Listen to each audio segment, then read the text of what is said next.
ರಂಗಭೂಮಿಯ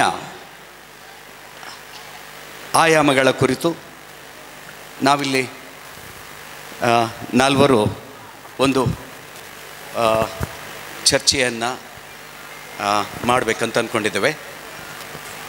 ಮುಖ್ಯವಾಗಿ ಒಂದು ಕನ್ನಡ ರಂಗಭೂಮಿಯಲ್ಲಿ ಹವ್ಯಾಸಿ ರಂಗಭೂಮಿ, ವೃತ್ತಿ ರಂಗಭೂಮಿ, ಆಧುನಿಕ ವೃತ್ತಿ ರಂಗಭೂಮಿ,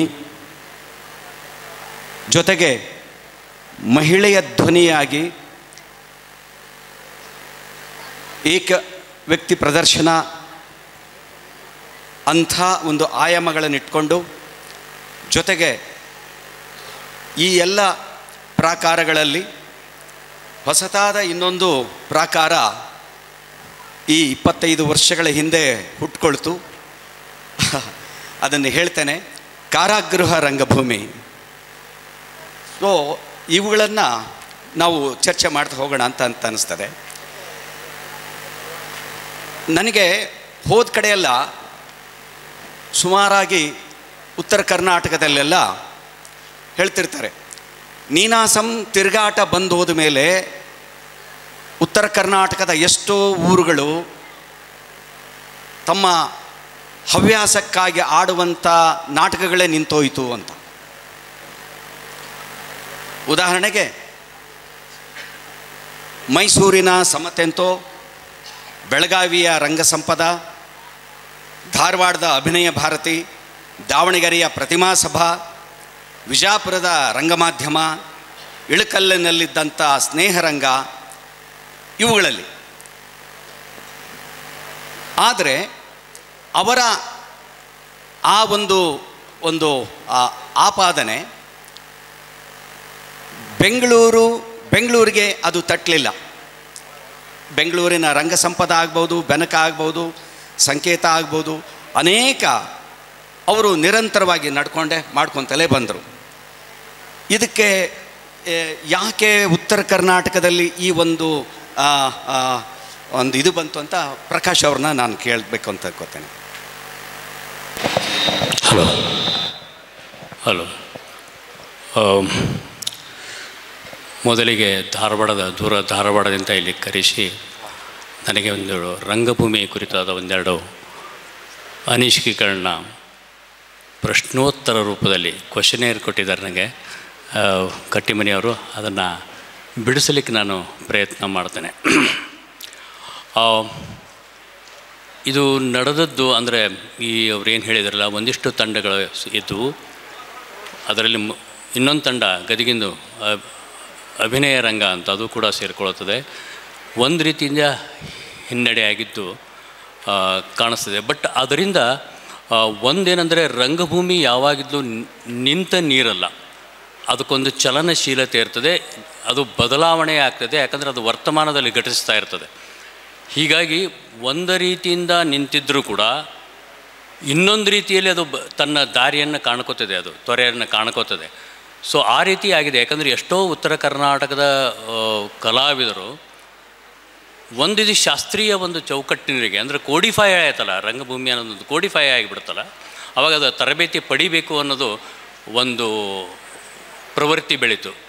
ತುಂಬ ಜನ ಉತ್ತರ ಕರ್ನಾಟಕದವರು ಇದಕ್ಕೆ ನೀನಾಸಂಭವ ತರಬೇತಿ ಪಡೆದು ಮತ್ತೆ ತಿರುಗಿ ಬಂದು ಅಲ್ಲಿ ಕಾರ್ಯಕ್ರಮವನ್ನು ಪ್ರಾರಂಭ ಮಾಡಿದ್ದು ನೋಡ್ತಾನೆ ಇದ್ದೀನಿ. ಯಾಕಂದರೆ ಜೈತೀರ್ ಜೋಶಿ ಅಂತವರು NSTಗೆ ಹೋದ ಮೇಲೇ, ತಿರುಗಿ ಬಂದ ಮೇಲೇ ಧಾರವಾಡದಲ್ಲಿ ಮತ್ತೊಂದು ರೀತಿಯಿಂದ ಚಲನೆ ಉಂಟಾಯಿತು. ಒಂದು ರೀತಿಯಿಂದ ಶ್ರೀರಂಗವು ಮತ್ತು ಬೇರೆ ಬೇರೆ ಅವರ ಸಮಕಾಲೀನರಲ್ಲಿ ಒಂದಿಷ್ಟು ತರಬೇತಿಗಳನ್ನ ಅಥವಾ ಹೊಸ ನಾಟಕಗಳನ್ನ ಮಾಡ್ತಾಯಿದ್ರು. ಅದನ್ನೆಲ್ಲ ಬ್ರೇಕಾಗಿ ಒಂದು ಹೊಸ ರೀತಿಯಿಂದ ಬಂತು. ಬಟ್ ಇದು ನೀವು ವೃತ್ತಿ ರಂಗಭೂಮಿಗೆ ಬಂದಾಗ ಈ ಮಾತು ಸ್ವಲ್ಪ ನನಗೆ ಅನುಮಾನ ಬರ್ತದೆ. ಯಾಕಂದರೆ ವೃತ್ತಿ ರಂಗಭೂಮಿ ಇನ್ನೂ ಅಲ್ಲಿದೆ, ಅದು ಸ್ವರೂಪ ತನ್ನ ಬೇರೆ ಮಾಡ್ಕೊಂಡಿರ್ಬೋದು, ಅದು ಬೇರೆ. ಆದರೆ ಈಗ ಜನವರಿ ಬಂತು, ಬನಶಂಕರಿ ಜಾತ್ರೆ ಶುರು ಆಗ್ತಾಯಿದೆ. ನಿಮ್ಗೆ ಹೇಳ್ತೇನೆ, ಅಲ್ಲಿ ಬರುವಂಥ ಒಂದು 10-12 ಕಂಪನಿ ಸುಮಾರು ಒಂದೇ ತಿಂಗಳಿನಲ್ಲಿ ಒಂದು 50 ರಿಂದ 60 ಕೋಟಿ ಟರ್ನ್ ಓವರ್ ಮಾಡ್ತದೆ. ಬನಶಂಕರಿ ಜಾತ್ರೆಯಲ್ಲಿ ಈ ತಿಂಗಳಲ್ಲಿ ಶುರು ಆಗುತ್ತೆ. ಈಗ ಶುರು ಆಗುತ್ತೆ. 50 ರಿಂದ 60 ಕೋಟಿ ಟರ್ನ್ ಓವರ್ ಆಗುತ್ತೆ. ನಾಟಕದ ಸ್ವರೂಪದಲ್ಲಿ ಬದಲಾವಣೆ ಆಗಿರಬಹುದು, ಆದರೆ ಒಂದು ರೀತಿಯಿಂದ ಇನ್ನೊಂದು ರೀತಿಯಿಂದ ವೃತ್ತಿರಂಗಭೂಮಿಗೆ ಎಫೆಕ್ಟ್ ಆಗಿಲ್ಲ. ಇದು ನಮ್ಮ ಇದರ ಕಡೆನೂ ಆಗಿದೆ. ಯಕ್ಷಗಾನಕ್ಕೆ ಈ ನೀನಾಸಂ ಮಾದರಿ ಅನ್ರಿ ಅಥವಾ ಬೇರೆ ರೀತಿಯ ವೃತ್ತಿರಂಗಭೂಮಿ ಕಾಲದಲ್ಲಿ ರಂಗಾಯಣ ಇವು ಯಾವ ಇಫೆಕ್ಟ್ ಆಗಿಲ್ಲ. ಯಕ್ಷಗಾನ ಕೂಡ ಹರಿಕೆ ಆಟಂತೆ ಮಾಡ್ತಾನೆ ಇರ್ತಾರೆ. ಸೊ ಈ ರೀತಿ ಅಂದರೆ ಬದಲಾವಣೆಗಳಾಗ್ತಾ ಇರ್ತದೆ. ಸೊ ನೀನಾಸಂ ಬಂದಾಗ ಕೂಡ ಅಂದರೆ ಯಾವಾಗೊಂದು ಅಂದರೆ ನಾವು ನೀನಾಸಂ ಹಿನ್ನೆಲೆಯಲ್ಲೇ ಮಾತಾಡ್ಕೋತ ಹೋದ್ರೆ ಒಂಥರ ಏನಾಗುತ್ತೆ, ರಂಗಭೂಮಿ ಅನ್ನೋದು ನಾವು ಯಾವಾಗಿದ್ದು ಸ್ಥಳೀಯವಾಗಿದ್ದು ನೋಡೋದು ವಿಶ್ವಾತ್ಮಕವಾಗಿ ನೋಡಬೇಕಾಗುತ್ತೆ. ನೀವು ಅದನ್ನು ಒಂದು ಪ್ಯಾನ್ ಕರ್ನಾಟಕ, ಪ್ಯಾನ್ ಇಂಡಿಯಾ ಅಥವಾ ಪ್ಯಾನ್ ಬೆಂಗಳೂರು ಮಾಡೆಲ್ ಗೀಡಲ್ಲಿ ನೀವು ತಂದುಬಿಟ್ರೆ ನೀವು ರಂಗಭೂಮಿನ ಅರ್ಥ ಮಾಡ್ಕೊಳ್ಳಿಕ್ಕಾಗೋದಿಲ್ಲ. ಅದು ಆಯಾ ಸ್ಥಳೀಯರ ಒಂದು, ಈಗ GB ಜೋಶಿ ಅವರು ಒಂದು ಸ್ಟ್ರೆಂತ್ ಇರೋದೇ ಅವ್ರ ನಾಟಕದಲ್ಲಿ, ಅದು ನಮ್ಮ ಉತ್ತರ ಕರ್ನಾಟಕದ ಭಾಷೆಯಲ್ಲಿ. ಸಂಗ್ಯಾವಾಳದ ಸ್ಟ್ರೆಂತ್ ಇರೋದೇ ಅಲ್ಲಿ, ಕಡ್ಲಿಮಟ್ಟಿ ಶೇಷನ್ ಮಾಸ್ತರ್ ಸ್ಟ್ರೆಂತ್ ಇರೋದೇ ಉತ್ತರ ಕರ್ನಾಟಕದ ಇದರಲ್ಲಿ. ನೀವು ಕಂಪ್ನಿಯಲ್ಲಿ ಬಂದಾಗೂ ಕೂಡ ಒಂದೇ ಸ್ವರೂಪದಲ್ಲಿ ಕೆಲಸ ಮಾಡ್ತಿದ್ರು ಅವಾಗ ವೃತ್ತಿರಂಗಭೂಮಿಯವರು. ಗುಬ್ಬಿ ಕಂಪ್ನಿಯವರಾಯ್ತು ಅಥವಾ ಗರಡರು, ವಾಮನ್ ರಾಯರು ಅಥವಾ ನಮ್ಮ ಕಣಬರಿಗೆ ಮಠರು, ಏಣಿಗೆ ಬಾಳಪ್ಪರು ಒಂದೇ ಸ್ವರೂಪದಲ್ಲಿ ಮಾಡ್ತಾಯಿದ್ರು ಕೂಡ ಅವರವರ ಎಳತಗಳು ಅಂದರೆ ಘರಾಣ ಅಂತೀವಿ ನಾವು ಅದಕ್ಕೆ, ಆ ಘರಾಣಗಳು ಬೇರೆ ಬೇರೆ ಆಗಿದ್ದು. ಇದನ್ನು ನಾವು ಅರ್ಥ ಮಾಡಬೇಕು. ಅಂದರೆ ಒಂದೇ ಸ್ವರೂಪದಲ್ಲಿ ಎಲ್ಲರೂ ಪೌರಾಣಿಕ ನಾಟಕಗಳನ್ನೇ ಆಡ್ತಿದ್ರು, ಆಡೋದಾಗ್ಯೂ ಕೂಡ, ಆದರೆ ಸ್ವರೂಪದಲ್ಲಿ ಅಪ್ರೋಚಲ್ಲಿ ಬೇರೆ ಆಗ್ತಿತ್ತು.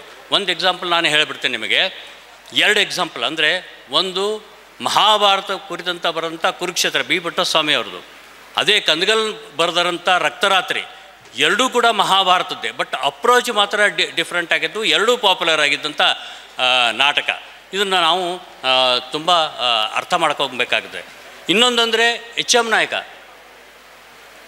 K ಹೆಣ್ಣವರು HM ನಾಯಕ್ ಬರೆದ್ರು, ಗರುಡರು ಬರೆದ್ರು HM ನಾಯಕ್ ಅಂತ. ಬಟ್ ಅಪ್ರೋಚ್ ಬೇರೆ ಇದೆ. ಒಂದು ಕನ್ನಡದ ಅಸ್ಮಿತೆಯ ಕುರಿತು ಒಳಗೆ ನಡೀತಾ ಅಂಥ ರಾಜಕಾರಣವನ್ನು ಬಿಂಬಿಸ್ತದೆ ಗರುಡರದು, ಇನ್ನೊಂದು ಹೊರಗಿನ ಆಕ್ರಮಣವನ್ನು ಬಿಂಬಿಸ್ತದೆ. ಅಂದರೆ ಸ್ವರೂಪದಲ್ಲಿ ನಾವೊಂದು ಸ್ಟ್ರಕ್ಚರಲ್ಲಿ ಕೆಲಸ ಮಾಡ್ತಿದ್ದರೂ ಕೂಡ ಆವಾಗ ಕಂಪ್ನಿಯಲ್ಲಿ ಬೇರೆ ಬೇರೆ ಸ್ವರೂಪ ಮತ್ತು ಆಯಾ ಘರಾಣಗಳು ಇದ್ದವು. ಅದನ್ನು ನಾವು ಒಂದು ರೀತಿಯಿಂದ ನಾವೇ ಅಂದರೆ ರಂಗಭೂಮಿಯಲ್ಲಿ ಕೆಲಸ ಮಾಡೋರೆ ನಾವು ಕಳ್ಕೊತಾ ಇದ್ದೀವಿ. ಅದನ್ನೇ ನಾವೇ ಕಳ್ಕೊಂಡಿದ್ದೀವಿ. ಅದನ್ನು ಸರಿಪಡಿಸ್ಲಿಕ್ಕೆ ಹೊಂಟಿವಿ, ನಾವು ಕೆಡಿಸ್ಕೊಂಡಿದ್ದೀವಿ, ಅದನ್ನು ಸರಿಪಡಿಸ್ಲಿಕ್ಕೆ ಹೆಣಗಾಡ್ತಾ ಇದ್ದೀವಿ. ಬೆಸೆಯೋದು ಅಂತ ಹೇಳ್ತಾರೆ. ಹಾಗೆ ಬೆಸೆಯೋ ಅವಶ್ಯಕತೆ ಇಲ್ಲ. ಯಾಕಂದರೆ ಮರಾಠಿಯಲ್ಲಿ ಈಗೂ ಕೂಡ ನನಗೆ ಅಲ್ಲಿ ಸಂಗೀತ ನಾಟಕ ಒಂದು ದೊಡ್ಡ ಪರಂಪರೆ ಇದೆ. ಇನ್ನೂ ಪ್ರತಿಯೊಬ್ಬರು ಸಂಗೀತಗಾರರ ನಾಟ್ಯ ಸಂಗೀತ ಹಾಡೇ ಅಲ್ಲೇ ಕಾರ್ಯಕ್ರಮ ಮುಗಿಸ್ತಾರೆ. ಬಟ್ ನಮ್ಮಲ್ಲಿ ಹಾಗಾಗಲಿಲ್ಲ. ಉತ್ತರ ಕರ್ನಾಟಕದಲ್ಲಿ ಏನಾಯ್ತು ಅಂದರೆ ದೊಡ್ಡ ದೊಡ್ಡ ಸಂಗೀತಗಾರರು ಎಲ್ಲರೂ, ಮಲ್ಲೇಶಪ್ಪರು ಅಂದರೆ ಮಲ್ಲಿಕಾರ್ಜುನ್ ಮನ್ಸೂರು, ಬಸವರಾಜ್ ಮನ್ಸೂರು, ಆಮೇಲೆ ನಮ್ಮ ಭೀಮಸೇನ್ ಜೋಶಿ, ಇವರೆಲ್ಲರೂ ಕೂಡ ನಾಟಕ ಕಂಪ್ನಿಯಲ್ಲಿ ಕಲಿತವ್ರೆ. ಏನಾಯ್ತಂದರೆ ನಮ್ಮ ದಕ್ಷಿಣ ಕರ್ನಾಟಕದಲ್ಲಿ ವೃತ್ತಿರಂಗಭೂಮಿಯಲ್ಲಿದ್ದರು. ಒಂದು ಕಾಲಘಟ್ಟದಲ್ಲಿ ಎಲ್ಲರೂ ಸಿನಿಮಾಕ್ಕೆ ಶಿಫ್ಟ್ ಆದರು. ಗುಬ್ಬಿಯವರಣ್ಣವರು ಪ್ರೊಡ್ಯೂಸರೇ ಆಗಿದ್ದರು. ಉತ್ತರ ಕರ್ನಾಟಕದಲ್ಲಿ ಸಂಗೀತಕ್ಕೆ ಶಿಫ್ಟ್ ಆದರು. ಹೀಗಾಗಿ ಒಂದು ಫಾರ್ಮ್ ಬೆಳೀತಲ್ಲಿ ಇನ್ನೊಂದು ಫಾರ್ಮ್ ಇಲ್ಲಿ ಬೆಳೀತು. ಸೊ ಈ ಒಂದು ಸಾಂಸ್ಕೃತಿಕ ನಾವು ಪಲ್ಲಾಟಗಳನ್ನ ಗಮನಿಸಬೇಕಾಗ್ತದೆ. ಸೊ ಒಂದು ಅಂದರೆ ಒಂದು ಕೋಡಿಫೈ ಆಗಂಥ ಒಂದು ಸ್ಕೂಲ್ ಬಂದಾಗ ಅದಕ್ಕೆ ಬೇರೆ ಬೇರೆ ರೀತಿಯಿಂದ ಅದರ ಇಂಪ್ಯಾಕ್ಟ್ ಆಗ್ತಿರ್ತದೆ. ಬಟ್ ಅದರ ಇಂಪ್ಯಾಕ್ಟ್ ಬೇರೆ ರೀತಿಯಿಂದ ವ್ಯಕ್ತ ಆಗ್ತಿರ್ತದೆ ಅಂತ ನನ್ನ ಅನಿಸಿಕೆ. ಈಗ ಯಾಕಂತಂದರೆ ಒಂದೊಂದು ಆಯಾಮ ಕುರಿತು ಮಾತಾಡಲಿಕ್ಕೆ ದಿನಗಟ್ಟಲೆ ಮಾತಾಡ್ಬೋದು.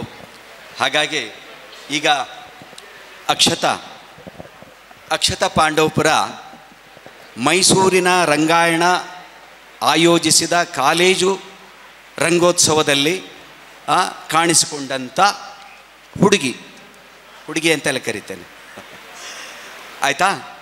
ಆ ನಂತರ ನೀನಾಸಮ್ಮಲ್ಲಿ ಪದವಿ ಪಡೆದು ಮತ್ತೆ ನವದೆಹಲಿಯ ರಾಷ್ಟ್ರೀಯ ನಾಟಕ ಶಾಲೆಯಲ್ಲಿ ಅಲ್ಲಿ ಪದವಿಯನ್ನು ಪಡೆದು ಮತ್ತೆ ಕರ್ನಾಟಕಕ್ಕೆ ಬಂದು ಸುಮ್ಮನೆ ಕೂತ್ಕೊಳ್ಳಿಲ್ಲ. ಜೊತೆಗೆ ಮಹಿಳಾ ಪರವಾಗಿರ್ತಕ್ಕಂಥ ಧ್ವನಿ ಸಹಜವಾಗಿ ಅವಳಲ್ಲಿದೆ, ಆ ಮಾತು ಬೇರೆ. ಹಾಗಿದ್ದುಕೊಂಡು ಅಡಿಗೆ ಮನೆಯನ್ನು ಬಳಸಿಕೊಂಡು, ಅಡಿಗೆ ಮನೆ ಅದು ಕೇವಲ ಅದು ಆ ಮನೆಯನ್ನು ನಾವು ಮನೆಯನ್ನು ವಿನ್ಯಾಸ ಮಾಡುವಾಗಲೇ ಅಡುಗೆ ಮನೆಗೆ ಎಷ್ಟು ಸೀಮಿತವಾಗಿಟ್ಟಿರ್ತೀವೋ ಅದರ ಮನೆ ವಿನ್ಯಾಸದಲ್ಲಿ, ಆದರೆ ಅದನ್ನು ಮುಂಚೂಣಿಗೆ ತಗೊಂಡು ಬಂದು ಆ ನಂತರ ಇತ್ತೀಚೆಗೆ 100ನೇ ಪ್ರದರ್ಶನ ಮಾಡಿದಂಥ ತನ್ನ ಅನುಭವ ಕುರಿತು ಹೇಳ್ಬೋದು. ನಮಸ್ಕಾರ ಸರ್. ನನಗೆ ಮೊದಲೇ ಹೇಳಿದ್ರು ಹುಡುಗಿ ಅಂತ. ಅದು ಕಾಲೇಜು ರಂಗೋತ್ಸವ ಮೈಸೂರಲ್ಲಿ ನೋಡಿದ ಆ ದಿನಗಳಲ್ಲಿ ನೆನಪಲ್ಲಿ ಇಟ್ಕೊಂಡು ಅದನ್ನೇ ಹುಡುಗಿ ಅಂತ ಹೇಳಿದರು. Thank you sir. ಮುಂದೇನೂ ನನಗೆ ವಯಸ್ಸಾದರೂ ಹಾಗೆ ಹೇಳಿ. ಮಹಿಳಾ ಧ್ವನಿ ಅಂತಿದ್ದಾರೆ. ನಾವು ಇಷ್ಟು 1 2 3 4 ಜನ ಪುರುಷರ ಜೊತೆ ನಾನು ಒಬ್ಬಳು ಹುಡುಗಿ ಕೂತಿದ್ದೀನಿ. ನಾವು ಹೆಣ್ಣು ಹೌದು ಗಂಡು ಹೌದು. ಅದಕ್ಕೂ ಈ ಸೆಷನ್ಗೂ ಮೊದಲು ಮಹಿಳೆ ಧ್ವನಿ ಬಗ್ಗೆ ಮಾತುಕತೆ ಆಗುತ್ತೆ. ಅದು ಎಲ್ಲ ಹೆಣ್ಮಕ್ಳೇ ಇರ್ತಾರೆ, ಕೇಳಿ ಖುಷಿಯಾಗುತ್ತೆ. ಹಿಂಗೆ ಕಣ್ಬಿಟ್ಟು ಆಡಿಯನ್ಸ್ನ ನೋಡ್ತಾ ಇರಬೇಕಾದ್ರೆ ನನಗೆ ಪುರುಷರಿಗಿಂತ ಹೆಚ್ಚಾಗಿ ಮಹಿಳೆಯರೇ ಕಾಣಿಸ್ತಾ ಇದ್ದಾರೆ. ಎಷ್ಟು ಜನ ಇದ್ದೀರಾ? ಒಂದ್ಸಲ ಮಹಿಳೆಯರ ಕೈ ಎತ್ತಿ. ಎಷ್ಟು ಸಂತೋಷ ಆಗುತ್ತೆ ಅಂದರೆ, ಆದರೆ ಯಾವತ್ತೂ ನಾವು ಏನೇ ಹೇಳಬೇಕು, ಒಪ್ಕೊಳ್ಳಿ, ಏನೇ ಹೇಳಬೇಕು ಅಂತ ಅಂದ್ಕೊಂಡ್ರೂ ಕೂಡ ನಮಗೆ ಒಂದು ಮಾಧ್ಯಮ ಅಷ್ಟು ಸುಲಭವಾಗಿ ಸಿಗೋದಿಲ್ಲ.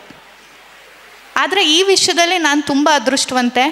ಯಾಕೆಂದರೆ ನನ್ನ ಪ್ರತಿರೋಧ, ನನ್ನ ನೋವು, ನಾನು ಹೇಳಬೇಕಾಗಿರೋ ವಿಷಯನ ಈ ಈ ರಂಗಭೂಮಿಯ ಮಾಧ್ಯಮದಲ್ಲಿ ನಾನು ಹೇಳ್ತಾ ಇದ್ದೀನಿ. ಅದಕ್ಕೆ ಕಾರಣ ಇವ್ರುಗಳು ಕೂಡ. ಪ್ರಕಾಶ್ ಗೌಡ್ರು, ಕಟ್ಟಿಮನಿ ಸರ್, ಬೇಲೂರು ರಘುನಂದನ್ ಅವರಂಥ ಯೋಚನೆ ಬರಹಗಾರ. ಹಾಗಂತ ನಾವು ಮಹಿಳಾ ಧ್ವನಿಗಳನ್ನ ಹೇಳ್ತಿದ್ದೀವಿ ಅಂತ ನಿಮ್ಮನ್ನು ವಿರೋಧಿಸೋಕ್ಕೆ ಸಾಧ್ಯವೇ ಇಲ್ಲ ಸರ್. ನೀವು ಹೇಳಿದಾಗೆ ನಾವು ವಾಪಸ್ ಡೆಲ್ಲಿಯಿಂದ ಬಂದಮೇಲೆ ನಾವು ಒಬ್ಬಳೇ ಕೂತಾಗ ಅಥವಾ ಅಲ್ಲಿ ಕೂತಿದ್ದ ಹೆಂಗಸರುಗಳ ಮಧ್ಯೆ ಕೂತಾಗ ನಮ್ಮಲ್ಲಾಗ್ತಿರೋ ವಿಚಾರನ, ಫಾರ್ ಎಕ್ಸಾಂಪಲ್ ಅಡುಗೆ ಮನೆದೇ ಹೇಳ್ತೀನಿ. ಅಡುಗೆ ಮನೇಲಿ ಹೆಚ್ಚು ಕಾಲ ಕಳೆಯೋರೆ ನಾವು. ಯಾರಿಗಾಗಿ? ನಾವು ತಿನ್ನೋಕ್ಕಾಗ, ಮನೆಯವ್ರಿಗಾಗಿ, ಬಡ್ಸೋಕ್ಕಾಗಿ. ಆದರೆ ಈ ಕಾಲ ಕಳೆಯೋ ಸಮಯದಲ್ಲಿ ಒಂದು ಹುಟ್ಟುತ್ತೆ ಕಲಾಕೃತಿ. ಅದನ್ನು ಹೊರಗೆ ತರೋಕ್ಕಾಗಲ್ಲ. ಅಡುಗೆ ಮನೆಗಷ್ಟೇ ಸೀಮಿತ ಅಂತ ಹೆಣ್ಮಕ್ಳನ್ನ ಕೂರಿಸಿರುವಾಗ ಅಡುಗೆ ಕವಿತೆಗಳನ್ನ ಬರೀತಾರೆ. ಅಡುಗೆ ಮನೆಯಲ್ಲೇ ಅದನ್ನು ಹೆಚ್ಚು ಬರೀತಾರೆ. ಇಲ್ಲ, ಅಡುಗೆ ಮನೆಯನ್ನೇ ರಂಗಮನೆಯಾಗಿ ಮಾಡ್ಕೊಂಡವಳು ಅಂದ್ರೆ ನೀನೇ. ಹಾಂ, ಅಡುಗೆ ಮನೆ ರಂಗಮನೆ ಆಗಿದ್ದಕ್ಕೆ ಕಾರಣ ಕೂಡ ಹೆಣ್ಣು ಮಕ್ಕಳ ಒಂದಷ್ಟು ಆಲೋಚನೆ, ವಿಚಾರಗಳು ನನ್ನ ಇಷ್ಟು ವರ್ಷದ ಜರ್ನಿನಲ್ಲಿ ನಾನು ಕಂಡಂತಹ ಹೆಣ್ಣು ಮಕ್ಕಳ ಧ್ವನಿ ನನಗೊಳಗಡೆ ಇದ್ದದನ್ನು ಅಡುಗೆಯಿಂದನೇ ಸ್ಫೋಟ ಮಾಡಬೇಕು ಅಂತ ಹೇಳಿ ಹೊರಟಿದ್ದು. ಅದು ಒಂದು ಪ್ರತಿರೋಧ ಕೂಡ ಹೌದು. ಈ ಎಲ್ಲ ನಾನು ಅವಾಗಿಂದ ಹೇಳ್ತಾ ಇದ್ದೀನಿ, ನಮ್ಮ ಧ್ವನಿ ನಮ್ಮ ಪ್ರತಿರೋಧ. ಇದನ್ನು ನಾವು ಆಚೆ ತರಲಿಕ್ಕೆ ಒಂದು ಮಾಧ್ಯಮ, ಅದು ರಂಗಭೂಮಿ. ಅಷ್ಟು ಸುಲಭವಾಗಿ ನಾವು ಅಂದ್ಕೊಂಡಿದ್ದನ್ನು ನಾವು ರಂಗಭೂಮಿಯಿಂದ ಹೇಳ್ಬಿಡ್ತೀವಿ ಅಂತ ಅಂದ್ಕೊಂಡು ಹೋಗೋದು ತುಂಬ ಕಷ್ಟ. ಯಾಕೆ ಅಂತಂದರೆ ಅವಕಾಶಗಳು ಮುಖ್ಯ ಆಗುತ್ತೆ, ಪ್ರೇಕ್ಷಕರು ಮುಖ್ಯ ಆಗ್ತಾರೆ, ಆಯೋಜಕರು ಮುಖ್ಯ ಆಗ್ತಾರೆ. ಹಾಗಂತ ಅಡುಗೆ ಮನೆ ಕನೆಕ್ಷನ್ ಇರೋರಷ್ಟೇ ಆಯೋಜನೆ ಮಾಡಿ, ಮಹಿಳೆಯರಷ್ಟೇ ಇದನ್ನು ನಿಭಾಯಿಸಿ ಅಂತ ನಾನು ಹೇಳೋಕ್ಕಾಗಲ್ಲ. ಅಲ್ಲಿ ನನ್ನ ಜೊತೆ ಕಾಣಿಸ್ಕೊಂಡವರು, ನಮ್ಮ ಜೊತೆ ಬಂದವರು ಪುರುಷರು. ಈ ಪುರುಷರಲ್ಲೂ ಕೂಡ ನಾನು ಕಟ್ಟಿಮನಿ ಸರ್ ಜೊತೆ ನಾನು ಒಡನಾಡಬೇಕಾದ್ರೂ ಕೂಡ ಇವರ ಮಹಿಳಾ ಪರ ಚಿಂತನೆಗಳು ಏನಿದ್ದಾವೆ, ಮಹಿಳೆಯರ ಪರ ನಿಲುವುಗಳು ಯಾವುದು, ಅವರ ಬರಹದಲ್ಲೂ ಕೂಡ ನಾನು ಅದನ್ನೇ ಹುಡುಕಾಟ ಮಾಡ್ತಾ ಇರ್ತೀನಿ. ಹೆಚ್ಚು ಈ ಸಾಧ್ಯತೆಗಳನ್ನು ಹುಡುಕಾಟ ಮಾಡ್ತಾ, ಇದ್ರ ಜೊತೆನೂ ನಾವು ಚರ್ಚೆ ಮಾಡ್ತಾ, ರಂಗಭೂಮಿನಲ್ಲಿ ಕೇವಲ ನನ್ನ ದೃಷ್ಟಿಕೋನದಲ್ಲಿ ಅಷ್ಟೇ ಅಲ್ಲ, ನಿಮ್ಮ ದೃಷ್ಟಿಕೋನದಲ್ಲೂ ಅಡುಗೆ ಮನೆ ಅಂದರೆ ಏನು, ಅಡುಗೆಗೆ ನೀವು ಎಷ್ಟು ಒಕ್ಕೊಂಡಿದ್ದೀರಾ, ಕೊಟ್ಕೊಂಡಿದ್ದೀರಾ, ನಿಮ್ಮ ರುಚಿ ಏನು ಹೇಳುತ್ತೆ, ನಿಮ್ಮ ರುಚಿಯ ಭೇದ ಭಾವ ಹೇಗಿದೆ ಅನ್ನೋದನ್ನು ತಿಳ್ಕೊಳ್ಳೋಕ್ಕೆ ಕಟ್ಕೊಂಡಿರೋ ಒಂದು ಪ್ರಕಾರನೇ ಈ ಆಪ್ತರಂಗ ಪ್ರಯೋಗ. ಒಂದು ಸಣ್ಣ ಅಡಿಷನ್ನು ನಿಮ್ಮ ಇದಕ್ಕೆ. ನಮ್ಮ ಕಂಪ್ನಿಯಲ್ಲಿ ಬೋರ್ಡಿಂಗ್ ಮನಿ ಅಂತ ಇರ್ತಿತ್ತು. ನಾಟಕ ಕಂಪ್ನಿಗಳಲ್ಲಿ ಬೋರ್ಡಿಂಗ್ ಮನಿ ಭಾಳ. ಅಂದರೆ ನಾಟಕಗಳು ಯಾವ ನಾಟಕ ಆಗಬೇಕು, ಯಾವ್ಯಾವ ಪಾತ್ರ ಮಾಡಬೇಕು, ನಟಿಯರು ಯಾರು ಬರಬೇಕು, ನಟರು ಯಾರು ಇರಬೇಕು, ನಾಳಿನ ನಾಟಕ ಅದು. ಅಂದರೆ ಈಗ ಹೆಂಗೆ ಅಡುಗೆ ಮನೆ ಅಂತ ಹೇಳಿದ್ರಲ್ಲ, ಅದು ಎಲ್ಲ ನಟರು ಅಡುಗೆ ಮನೆಯೇ ಅದು. ಸೊ ಎಲ್ಲ ನಿರ್ಧಾರ ಅಲ್ಲಿ ಬೋರ್ಡಿಂಗ್ ಮನೆಯಲ್ಲಿ ಆಗ್ತಾಯಿತ್ತು. ಬೋರ್ಡಿಂಗ್ ಮನೆಯಲ್ಲಿ ನಾನು ನೋಡಿದಂಗೆ ಎಲ್ಲ ಲೀಸ್ಟ್ ಹಚ್ಚಿರ್ತಿದ್ರು ಪೂರ್ತಿಯಾಗಿ. ಆಮೇಲೆ ಒಂದು ಕಾಂಟ್ರಿಬ್ಯೂಷನ್ ನಾನು ಹೇಳ್ಬೋದು. ಈಗ ನೀವು ಲೀಕ್ಔಟ್ ಮಾಡ್ತಾಯಿದ್ದಾರೆ, ಧಾರವಾಡದಲ್ಲಿ ಮೊದಲೇ ಪ್ರಯೋಗ ನಾನು ಇದ್ದೆ. ಏನಂದರೆ ಮೋಸ್ಟ್ ಆಫ್ ದಿ ನಮ್ಮ ವೃತ್ತಿ ರಂಗಭೂಮಿ ಕಟ್ಟಿದವರು ಮಹಿಳೆಯರು. ಇದನ್ನು ಯಾರೂ ಗಮನಿಸ್ತಾ ಇಲ್ಲ. ಭಾಳ ಅಂದರೆ ಒಂದು ಸ್ವಲ್ಪ ಅಂಚಿಗೆ ಸರಿಸಿಬಿಟ್ಟಿದ್ದಾರೆ ಅವ್ರನ್ನ. ಸ್ವಲ್ಪ ಪುರುಷ ಪ್ರಧಾನ ಅಂತ ಹೇಳಿದರೂ ತಪ್ಪ ಆಗೋದಿಲ್ಲ. ಇದನ್ನು ದೊಡ್ಡ ನಟರನ್ನ ಹೇಳ್ಕೊಂಡೆ ನಾನು ಹೇಳ್ತಾ ಇದ್ದೀನಿ. ವರದಾ ನಮ್ಮ ಬಳ್ಳಾರಿ ರಾಘವಾಚಾರ್ಯವರು ತಂಗಿ ಕನಕಲಕ್ಷ್ಮಮ್ಮ ಇದನ್ನು ದೀರ್ಘವಾಗಿ ಒಂದು ದೊಡ್ಡ ಡಿಬೇಟೇ ಮಾಡಿದರು. ಡಿ ಕೆ ಭಾರದ್ವಾಜನವರು ಒಂದು ರಂಗಭೂಮಿ ಅಂತ ಒಂದು ಪತ್ರಿಕೆ ಇದ್ದಾರೆ 150 ವರ್ಷದ್ದು. ಆದರೆ ಅದರಲ್ಲಿ ಭಾಳ ಒಂದು ದೊಡ್ಡ ಡಿಬೇಟು ಮತ್ತು ಒಳ್ಳೆ ಇಂಟಲೆಕ್ಚುವಲ್ ಇದ್ದಂಥ ಈಗದು ಸಿಗೋದೇ ಇಲ್ಲ ಪತ್ರಿಕೆಗಳು. ಅದರಲ್ಲಿ ರಂಗಭೂಮಿಯಲ್ಲಿ ಮಹಿಳೆ ಯಾಕೆ ಬೇಕು ಅನ್ನೋದನ್ನು ಕನಕಲಕ್ಷ್ಮನವರು ಬಹಳ ತೀವ್ರವಾಗಿ ಪ್ರತಿಪಾದನೆ ಮಾಡಿದ್ದಾರೆ. ಮತ್ತು ಅವಾಗಿನ 1910-20ರಲ್ಲಿ ಇದು ದೊಡ್ಡ ಚರ್ಚೆ ನಡೆದಿದೆ. ಬೆಳಗಾವಿ ಒಂದು ಸಭೆಯಲ್ಲಿ, ಬೆಳಗಾವಿ ಒಂದು ನಾಟ್ಯ ಇದರಲ್ಲಿ ಸಮಾರೋಹದಲ್ಲಿ ರಾಘವಾಚಾರ್ಯರು, ಆಮೇಲೆ ಗರುಡರು, ಆಮೇಲೆ ವಾಮನರಾವ್ ಇವರೆಲ್ಲ ಇದ್ದಾಗ ಕರಡಿಗೆ ಒಂದು ನಿರ್ಧಾರಕ್ಕೆ ಬರ್ತಾರೆ, ಇಲ್ಲ ಮಹಿಳೆಯರಿಗೆ ಬರಬೇಕು, ಮಹಿಳೆಯರ ನಾಟಕ ಅಂದಮೇಲೆ ಮುಂದೆ ಮಹಿಳೆಯರದ್ದು ಇಷ್ಟು ಪ್ರಧಾನ ಆಗ್ತದಲ್ಲ, ಸೊ ಅವ್ರ ಕುರಿತಂಥ ನಾಟಕ ಹುಟ್ಟಲಿಕ್ಕೆ ಶುರು ಆಗ್ತದೆ. ಈ ರೀತಿಯಿಂದ ರಂಗಭೂಮಿಯಲ್ಲಿ ಅವಾಗ ಕಾಣಿಸ್ಕೊಂಡಿದ್ದಾರೆ. ಹವ್ಯಾಸಿ ಅದೊಂದು ರೀತಿಯಿಂದ ಬೇರೆ. ಬಟ್ ನಾನು ನೋಡ್ತಾ ಇರೋದು ವೃತ್ತಿ ರಂಗಭೂಮಿಯಲ್ಲಿ ಮಹಿಳೆಯರ ಕೂಡ ಅಪಾರವಾಗಿದೆ. ಎಲ್ಲುಬಾಯಿ ಗುಳೇದಗುಡ್ಡ ಇರ್ಬೋದು, ಅಥವಾ ಗಂಗೂಬಾಯಿ ಗುಳೇದಗುಡ್ಡ ಇರ್ಬೋದು, ಈ ಕಡೆ ಬಿ ಜಯಮ್ಮನವರು, ಮಳವಳ್ಳಿ ಸುಂದರಮ್ಮನವರು, ಬೇರೆಯವರು ನಾವು ಹೇಳ್ಬೋದು. ಈ ಥರದ್ದು ನಾವು ಕಾಣ್ತೇವೆ. ಮತ್ತು ಅವ್ರ ಚರಿತ್ರೆನ ಇನ್ನೊಂದು ಸರಿ ಬೇರೆ ರೀತಿಯಿಂದ ಬರೆಯೋದು ಭಾಳ ಅವಶ್ಯಕತೆ ಅಂತ ನನಗನ್ನಿಸುತ್ತೆ. ಇಲ್ಲ, ನಾನಿಲ್ಲಿ ಒಂದು ಅಕ್ಷತನಿಗೆ ನಾನು ಅವಳು ಪರವಾಗಿದ್ದೇನೆ. ನನ್ನ ಮನೆಯಲ್ಲಿ ನಾನೇ ಅಡುಗೆ ಮಾಡೋದು.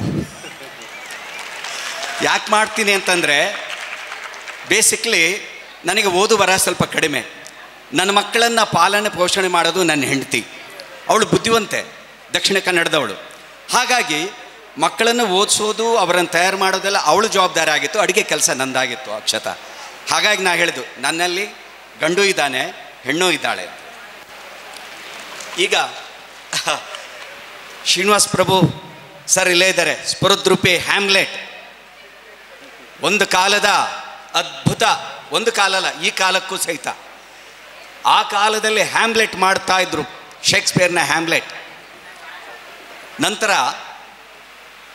ಇತಿ ನನ್ನ ಅಮೃತ, ಅರುಂಧತಿ ನಾಗ್ ಮತ್ತು ಅವರು ಜುಗಲ್ಬಂದಿ ರೀತಿಯಲ್ಲಿ ಅಭಿನಯಿಸ್ತಾ ಇದ್ರು. ಅವರನ್ನು ಈ ಹೊತ್ತಿಗೆ ಇಲ್ಲಿದ್ದಾರೆ. ಹಾಗಾಗಿ ಬೇಲೂರು ಸರ್, ನೀವು ನಾಟಕಕಾರರು ಹೌದು, ಜೊತೆಗೆ ರಂಗಭೂಮಿಯಲ್ಲಿ ಸಕ್ರಿಯವಾಗಿ ತೊಡ್ಕೊಂಡಿರೋರು ಹೌದು. ಈಗ ಬೆಂಗಳೂರಿನ ಅಂದರೆ ಕಾರಂತರು ಬಂದ ಕಾಲದಿಂದ, ಬಿ ವಿ ಕಾರಂತರು ನಿಮಗೆ ಗೊತ್ತಿದೆ, ಬಿ ವಿ ಕಾರಂತರು ಭಾರತೀಯ ರಂಗಭೂಮಿಯ ಭೀಷ್ಮ ಅಂತ ಅಂತ ಹೇಳ್ತಾರೆ. ಅವತ್ತು ಅವರು ಸುಮಾರು ಒಂದು 80-90 ವರ್ಷಗಳ ಹಿಂದೆ ಪಾಠ ಹೇಳಿಕೊಡುವ ಮನೆಯಲ್ಲಿ ಒಂದು ಸಣ್ಣ ಕಳ್ಳತನ ಮಾಡದೆ ಹೋಗಿದ್ದಿದ್ರೆ ಇವತ್ತು ನಾವುಗಳು ಇರ್ತಿರಲಿಲ್ಲ, ರಂಗಾಯಣಗಳು ಇರ್ತಿರಲಿಲ್ಲ. ಆ ಒಂದು ಸಣ್ಣ ಕಳ್ಳತನ ಅಂದರೆ ಪುಸ್ತಕ ಕೊಂಡು ಓದುವುದಕ್ಕಾಗಿ ಪಾಠ ಹೇಳುವ ಮನೆಯಲ್ಲಿ ಜೇಬಿಗೆ ಕೈ ಹಾಕಿ ದುಡ್ಡು ತೆಗಿತಾರೆ. ಅದು ಅವ್ರ ತಂದೆ ಗೊತ್ತಾಗುತ್ತೆ. ಆ ಅಪಮಾನ ಅದನ್ನು ತಾಳಲಾರದೆ, ತಂದೆಯನ್ನು ಫೇಸ್ ಮಾಡಲಾರದೆ ಕಾರಂತರು ಮೈಸೂರಿಗೆ ಬಂದುಬಿಡ್ತಾರೆ. ಮೈಸೂರಲ್ಲಿ ಮಹಾರಾಜರು ವಾಕ್ ಮಾಡ್ತಿರ್ತಾರೆ, ಅವ್ರು ಕಾಲು ಹಿಡಿದು ಬಿಟ್ಟರೆ ನನ್ನನ್ನು ಓದಿಸ್ತಾರೆ ಅಂತ ಬರ್ತಾರೆ. ಆದರೆ ಒಂದು ಬಸ್ ಶೆಲ್ಟರಲ್ಲಿ ರಾತ್ರಿ ಮಲಗಿದಾಗ ಗುಬ್ಬಿ ವೀರಣ್ಣನವರ ನಾಟಕದ ಒಂದು ಪೋಸ್ಟರ್ ಕಾಣುತ್ತೆ. ಮಹಾರಾಜರ ಕಾಲು ಹಿಡಿಯೋ ಬದಲು ಹೋಗಿ ಗುಬ್ಬಿ ವೀರಣ್ಣವ್ರ ಕಾಲು ಹಿಡಿತಾರೆ. ಅಲ್ಲಿಂದ ಅವರ ಬೆಳವಣಿಗೆ ಶುರುವಾಗುತ್ತೆ. ಕಾಶಿಗೆ ಹೋಗ್ತಾರೆ. ಕಾಶಿಯಲ್ಲಿ ವೀರಣ್ಣನವರು ಅವ್ರನ್ನ ಓದಿಸೋದಕ್ಕೆ ಸಹಾಯ ಮಾಡ್ತಾರೆ. ಆನಂತರ ರಾಷ್ಟ್ರೀಯ ನಾಟಕ ಶಾಲೆಯ ಮೊಟ್ಟ ಮೊದಲ ಬ್ಯಾಚಿನ ವಿದ್ಯಾರ್ಥಿ ಆಗ್ತಾರೆ. ಅದೇ ನಾಟಕ ಶಾಲೆಯ ನಿರ್ದೇಶಕರಾಗ್ತಾರೆ. ಆನಂತರ ಭಾರತ್ ಭವನದಲ್ಲಿ ಮಧ್ಯಪ್ರದೇಶದಲ್ಲಿ ರಂಗಮಂಡಲ ಅಂತ ಒಂದು ರಂಗಾಯಣದಂಥ ಒಂದು ದೊಡ್ಡ ಸಂಸ್ಥೆ ಕಟ್ತಾರೆ. ಅಲ್ಲಿಯ ಒಂದು ಏನೋ ಒಂದು ಅವಘಡನೆಯಿಂದಾಗಿ ಕರ್ನಾಟಕಕ್ಕೆ ಬರ್ತಾರೆ. ಕರ್ನಾಟಕಕ್ಕೆ ಬಂದಿದ್ದರಿಂದ ರಂಗಾಯಣ ಆಗುತ್ತೆ. ರಂಗಾಯಣ ಇವತ್ತು 6-7 ರಂಗಾಯಣಗಳಾಗ್ತವೆ. 60ರ ದಶಕದಲ್ಲಿ ಬಿ ವಿ ಕಾರಂತರು ಬೆಂಗಳೂರಿಗೆ ಬಂದಾಗಿನ ಸ್ಥಿತಿ ಬಗ್ಗೆ ತಾವು ಏನಾರು ಹೇಳಕ್ಕೆ ಸಾಧ್ಯ ಆದರೆ? ಕಳ್ಳತನದ ಪ್ರಸ್ತಾಪ ಬಂದದ್ದು ಒಂದು ನನ್ನ ಬದುಕಿನ ಒಂದು ಸಣ್ಣ ಘಟನೆಯನ್ನು ಪ್ರಸ್ತಾಪ ಮಾಡಿ ಕಾರಂತರ 60ನೇ ಆ ದಶಕವನ್ನು ಕುರಿತು ಮಾತನಾಡೋದ್ರ ಜೊತೆಗೆ ಸ್ವಲ್ಪ ಹವ್ಯಾಸಿ ರಂಗಭೂಮಿಯಲ್ಲಿ ನಾನು ತೊಡಕೊಂಡ ರೀತಿ ಏನು ಅನ್ನೋ ವಿಚಾರಗಳನ್ನ ಒಂಚೂರು ಚರ್ಚೆ ಮಾಡೋದಕ್ಕೆ ಇಷ್ಟಪಡ್ತೀನಿ. ಬಹುಶಃ ನನ್ನ 4ನೇ ವಯಸ್ಸು ಅಥವಾ 3ನೇ ವಯಸ್ಸು ಬೇಲೂರಿನ ಮೇನ್ ರೋಡಲ್ಲಿ ಮನೆ ಇತ್ತು. ಪಕ್ಕದಲ್ಲೇ ಒಂದು ಬಿಂದಿಗೆ ಮಾರುವ ಬಿಂದಿಗೆ ಅಂಗಡಿ ಇತ್ತು, ಮಾರ್ವಾಡಿ ಬಿಂದಿಗೆ. ನಾನು ರಾತ್ರಿ ತುಂಬ ಚೆನ್ನಾಗಿ ಕಳ್ಳತನ ಮಾಡ್ತಿದ್ದೆ. ಅದನ್ನು ಸಂತೆಗೆ ಹೋಗಿ ಮಾರ್ತಾಯಿದ್ದೆ. ಮಾರಿ ಅದರಿಂದ ಅನ್ನವನ್ನು, ಅಕ್ಷರಕ್ಕೆ ಬೇಕಾದಂತಹ ಪುಸ್ತಕವನ್ನು, ಪೆನ್ನನ್ನು ಗಿಟ್ಟಿಸ್ಕೊತಿದ್ದೆ. ಸರಿ, ಇದ್ಯಾವುದೂ ಆಗದೇ ಇದ್ದಂಥ ಸಂದರ್ಭದಲ್ಲಿ ಬೇಲೂರಿನಲ್ಲಿ ಒಂದು ಕಳಸಿನ ಕೆರೆ ಅಂತ ಇದೆ.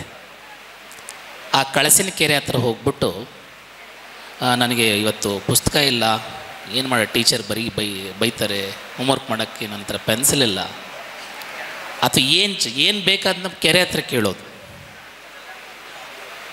ಆ ಎಲ್ಲ ಡಿಮಾಂಡ್ಗಳನ್ನು ಆ ಕೆರೆ ಅಲೆ ಬರೋ ಥರ ಬರ್ತಾಯಿತ್ತು. ನನ್ನೊಳಗಡೆ ಭಾವೋದ್ರೇಕ ಆಗ್ತಾಯಿತ್ತು. ಒಬ್ಬ ಕವಿ, ಕಲಾವಿದ, ಒಬ್ಬ ನಾಟಕಕಾರ, ನಿರ್ದೇಶಕ ಬಹುಶಃ ಅಲ್ಲಿ ಹುಟ್ಟಿದ್ದಾನೆ ಅಂತ ನಾನು ಅನಿಸುತ್ತೆ. ಸೊ ಆ ಕೆರೆ ಸ್ಪಂದಿಸಿದ್ದಕ್ಕೆ ನಾನು ಇವತ್ತು ಇಲ್ಲಿ ನಿಮ್ಮೆಲ್ಲದರುಗಡೆ ಕೂತಿದ್ದೀನಿ ಅಂತ. ಅಂದರೆ ಏನು ಹೇಳೋಕೆ ಹೊರಟೆ ಅಂದರೆ, ಫಾರ್ಮನ್ನು ಹಿಂಗೆ ವಿಭಾಗೀಕರಿಸ್ಕೊಂಡು ನೋಡೋಕ್ಕಾಗಲ್ಲ ಅಂತ ನನ್ನ ಅಭಿಪ್ರಾಯ. ಆದರೆ ಎಲ್ಲಿ ಅಭದ್ರತೆ ಮೂಡ್ತದೋ, ಇನ್ಸೆಕ್ಯೂರಿಟಿ ಎಲ್ಲಿರ್ತದೋ, ಅಲ್ಲಿ ಸೃಜನಶೀಲತೆ ತನಗೆ ಬೇಕಾದ ಫಾರ್ಮಲ್ಲಿ ಅದು ಸ್ಪ್ರೆಡ್ ಆಗ್ತಾ ಹೋಗುತ್ತೆ, ತನಗೆ ಬೇಕಾದ ಆಯಾಮದಲ್ಲಿ ರೂಪ ಪಡ್ಕೊಳ್ತಾ ಹೋಗುತ್ತೆ. ನಾನು ಜೋರಾಗಿ ಮಾತನಾಡಿದ್ದು ಕೆರೆ ಮುಂದೆ ಇವತ್ತು ಡೈಲಾಗ್ಗಳಾಗ್ತಾ ಇದ್ದಾವೆ ಅಷ್ಟೇ. ಹತ್ತಿದ್ದು ಭಾವನೆ ಆಗ್ತಾಯಿದೆ. ಅಲ್ಲೇ ಏನು ಬಳಸ್ಕೊಂಡಂಥ ಕಡ್ಡಿ, ಮರ, ಇವತ್ತು ರಂಗ ಪರಿಕರಗಳಾಗ್ತಾಯಿದೆ, ಕವಿತೆ ಆಗ್ತಾಯಿದೆ, ಕತೆ ಆಗ್ತಾಯಿದೆ. ಸೊ ಆ ದೃಷ್ಟಿಯಲ್ಲಿ ನನಗೆ ಆಸೆ ಮತ್ತು ಆಸಕ್ತಿಯೇ ಹವ್ಯಾಸದ ಬಹಳ ದೊಡ್ಡ ಮೂಲ ಅಂತ ಅನಿಸುತ್ತೆ. ಅಂದರೆ ನಾವೆಲ್ಲಿ ಯಾವುದನ್ನು ತುಂಬ ನಂಬ್ತೀವೋ ಅಲ್ಲಿ ಒಂದು ಹವ್ಯಾಸ. ಕವಿತೆ ಬರೆಯೋದು ಒಂದು ಹವ್ಯಾಸನೇ, ಅದೊಂದು ಸೃಷ್ಟಿಕ್ರಿಯೆ ಆದರೂ ಕೂಡ ಅದೊಂದು ಹವ್ಯಾಸ. ಕತೆ ಕೂಡ ಹಾಗೆ, ಎಲ್ಲ ಫಾರ್ಮ್ಗಳು ಹಾಗೆ ಅಂತ ನಾನು ನಂಬ್ಕೊಂಡಿದ್ದೀನಿ. ಸೊ ಇವತ್ತು ರಂಗಭೂಮಿ ಬೆಂಗಳೂರಿನಲ್ಲಿ ಹೇಗಿದೆ ಅಥವಾ ಅವತ್ತಿನಲ್ಲಿ ಹೆಂಗಿದೆ, ಅವತ್ತಿಂದು ನಾನಂತೂ ನೇರವಾಗಿ ಏನೂ ನೋಡಿಲ್ಲ, ಕೇಳಿದ ಅಥವಾ ಗ್ರಹಿಸಿದ, ಓದಿಕೊಂಡ ಅನುಭವ ಬಹುಶಃ. ಹಾಗಾಗಿ ಆ ಮಾತುಗಳೆಲ್ಲ ಎರಡನೇ ನೆಲೆಯಲ್ಲಿ ಆಗುತ್ತೇನೋ ಅಂತ ಅನಿಸುತ್ತೆ. ಹಾಗಾಗಿ ಇವತ್ತು ನಾನು ಕಂಡಂತಹ ಏನು ಬೆಂಗಳೂರಿನಲ್ಲಿ ಥಿಯೇಟ್ರು ಅಥವಾ ರಂಗಭೂಮಿ, ಸರ್ ತುಂಬ ಚೆನ್ನಾಗಿ ಹೇಳಿದ್ರು, ಪ್ಯಾನ್ ಬೆಂಗಳೂರು ಅನ್ನೋ ಪದ ತುಂಬ ಚೆನ್ನಾಗಿದೆ ಗರುಡ ಸರಿ. ಹಿಂಗೆ ಏನೇನೋ ನೆಲೆಯಲ್ಲಿ ನಮ್ಮನ್ನು ಗುರುತಿಸ್ತಾ ಇದ್ದಾರಲ್ಲ ಆ ದೃಷ್ಟಿಯಲ್ಲಿ. ಸೊ ಎಲ್ಲಿ ನಮಗೆ ಅನ್ನ ಅಥವಾ ನಮಗೆ ಬದುಕಿನ ಭದ್ರತೆ ಸಿಗಲ್ವೋ ತುಂಬ ಗುದ್ದಿಕೊಂಡು ಬರೋ ಆಸಕ್ತಿ ಇರುತ್ತೆ. ನಾನು ವೃತ್ತಿಯಿಂದ ಪ್ರಾಧ್ಯಾಪಕ, ನಾನು ಪಾಠ ಮಾಡೋ ಮೇಷ್ಟ್ರು. ಆದರೆ ನನ್ನೊಳಗಡೆ ಇರೋ ಕವಿ, ಕಲಾವಿದ ಬಿಡಲಿಲ್ಲ. ಅದಕ್ಕೆ ಹವ್ಯಾಸವಾಗಿ ನಾನು ರಂಗಭೂಮಿನ ತೊಗೊಂಡಿದ್ದೀನಿ. ನಾಟಕ ಬರಿತೀನಿ, ನಾಟಕ ಮಾಡಿಸ್ತೀನಿ, ನಾಟಕ ಆಡ್ತೀನಿ. ಬಹುಶಃ ಆ ಹವ್ಯಾಸ ಇಲ್ಲದೆ ಹೋಗಿದ್ದಿದ್ರೆ ನಾನು ಒಬ್ಬ ಮಾಮೂಲಿ ಮೇಷ್ಟ್ರಾಗಿ ಪಾಠ ಮಾಡಿಕೊಂಡು ವಿಶ್ವವಿದ್ಯಾಲಯದಲ್ಲಿ ಇರ್ತಿದ್ನೇನೋ ಅಂತ ಅನಿಸುತ್ತೆ. ಸೊ ಈ ದೃಷ್ಟಿ ಬಹಳ ಮುಖ್ಯ. ಆಸೆ ಮತ್ತು ಆಸಕ್ತಿ ಹವ್ಯಾಸಿ ರಂಗಭೂಮಿಯ ಬಹಳ ದೊಡ್ಡ ಸಾಧ್ಯತೆ. ತುಂಬ ಜನರಿಗೆ, ಇಲ್ಲಿ ಕೂತಿರೋರ್ಗೂ ತುಂಬ ಜನರಿಗೆ ಅನಿಸುತ್ತೆ. ಆದರೆ ಮನೇಲಿ ಹೇಳಿ ನಾಟಕ ಮಾಡಿ ಏನು ಮಾಡ್ತೀಯಪ್ಪ ಅಂತಾರೆ ಮೊದಲನೇ ಮಾತು. ಕಾಲೇಜಲ್ಲಿ ಒಂದು ನಾಟಕ ಶುರು ಮಾಡಿಸ್ತೀನಿ ಅಂದರೆ ಅಪ್ಪ ಅಮ್ಮದಿರು ಕೇಳೋದು, ಸಾರ್ ಓದಿನ ಕಡೆ ಗಮನ ಕೊಡಲಿ ಸಾರ್ ಅಂತಾರೆ. ಸೊ ಎಷ್ಟೋ ಜನರ ಹವ್ಯಾಸ, ಆಸಕ್ತಿ ಮುರುಟು ಹೋಗ್ಬಿಡುತ್ತೆ. ಸೊ ಆ ದೃಷ್ಟಿಯಿಂದ ಯಾರಿಗೆ ಅನ್ನದ ದಾರಿ ಮಾಡ್ಕೊಳಕ್ಕಾಗಲ್ಲ ಅಥವಾ ಹಣದ ದಾರಿ ಮಾಡ್ಕೊಳಕ್ಕಾಗಲ್ಲ, ಬದುಕಿನ ಭದ್ರತೆಯ ದಾರಿ ಅಂದರೆ ಕಲೆಯಲ್ಲಿ ಇಲ್ಲ ಅಂತ ನಾನು ಹೇಳಲ್ಲ, ಕಲೆಯಲ್ಲಿ ನಾವು ಬದುಕನ್ನು ಮಾಡೋಕ್ಕಾಗಲ್ಲ ಅಂತ ಹೇಳಲ್ಲ. ಹಾಗೆ ಒಂದು ನರೇಟಿವ್ ಸಮಾಜದಲ್ಲಿ ಕಟ್ಟಲಾಗಿದೆ, ಒಂದು ನಿರೂಪಣೆಯನ್ನು ಸಮಾಜದಲ್ಲಿ ರೂಪಿಸಲಾಗಿದೆ. ಈ ದೃಷ್ಟಿಯಲ್ಲಿ ಹವ್ಯಾಸ ಅನ್ನೋದು ಇಂಥ ಸಂದರ್ಭದಲ್ಲಿ ಬರುತ್ತೆ ನೋಡಿ. ಹಾಗಾಗಿ ಇವತ್ತು ತುಂಬ ರಂಗತಂಡಗಳು ಬೆಂಗಳೂರಿನಲ್ಲಂತೂ ತುಂಬ IT, ತುಂಬ ಬೇರೆ ಬೇರೆ ಕ್ಷೇತ್ರದಲ್ಲಿರುವ ಬೇರೆ ಬೇರೆ ಉದ್ಯೋಗಗಳನ್ನ ಮಾಡ್ತಿರುವ ಅನೇಕ ಕಲಾವಿದರು ಹವ್ಯಾಸಿ ರಂಗಭೂಮಿಲಿದ್ದಾರೆ. ಭಾನುವಾರ ಸೇರ್ತಾರೆ ಅಥವಾ ಅವ್ರು ವೀಕೆಂಡು ಮಂಗಳವಾರ ಬುಧವಾರ ಮಾಡ್ಕೋತಾರೆ ಅಥವಾ ಶನಿವಾರ ಭಾನುವಾರ ನೋಡ್ತಾರೆ. ಅವರೊಳಗಡೆ ಇರುವ ಕಲಾಸಕ್ತಿಗೆ ಪೂರಕವಾಗಿ ಕೆಲಸ ಮಾಡ್ತಾ ಇದ್ದಾರೆ. ಬಹುಶಃ ಇದರಿಂದ ಅವರೊಳಗಡೆ